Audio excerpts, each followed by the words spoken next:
Boss, another video. Madamo. Mahirap ang buhay pero laban lang. Andito na tayo sa bundok.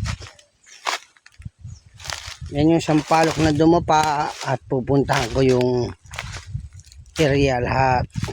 Tapos na yan dyan sa ano, wala na yan dyan. Dito na kami sa bundok.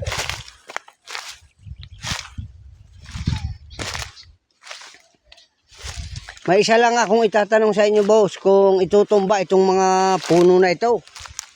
Yung mga ganyang puno, kung itutumba.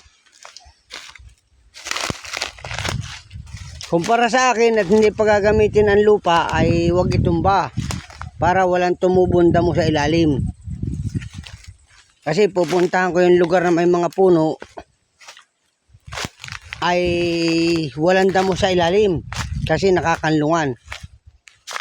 Ayan, yung punong niyog na malayo kahapon, oh. Ayan na.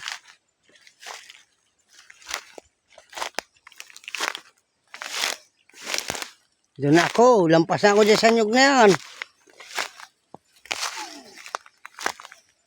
Maraming guya, maraming ano, pero okay lang po.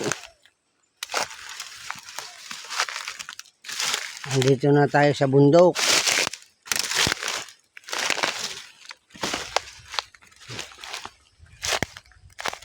Papunta na tayo ng dagat.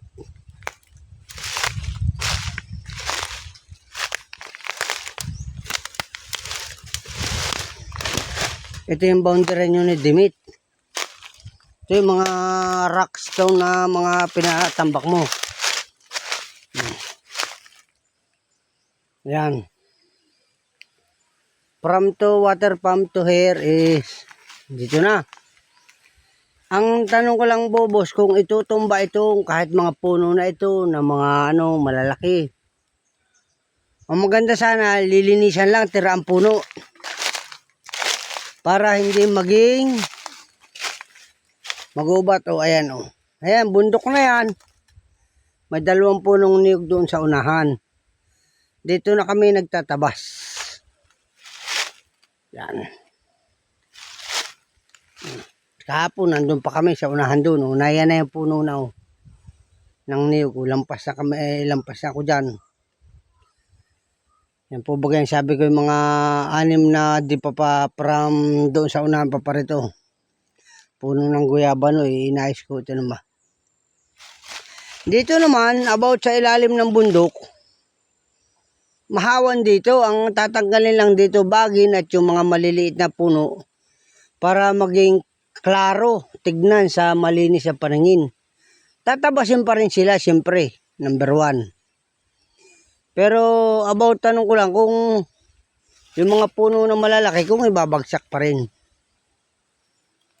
Ayan, bukas po ng umaga o mamayang gabi message po kayo kung ano ang gusto ninyo dito sa bundok ninyo. Ito mo, hawan yan oh. Pero yung ilalim niyan na hawan din naman ay di. Tapos yung mga puno na yan kung itutumba lahat para maging clearing operation, sabi nga kayo po ang masusunod.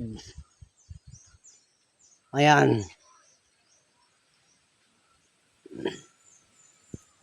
Salamat po, boss. Andito na kami sa bundok. Ito mababa oh. Ayan oh, doon na kagad sa unahan ng tabas. Akyat na doon sa paibabaw. Ayan. Salamat po.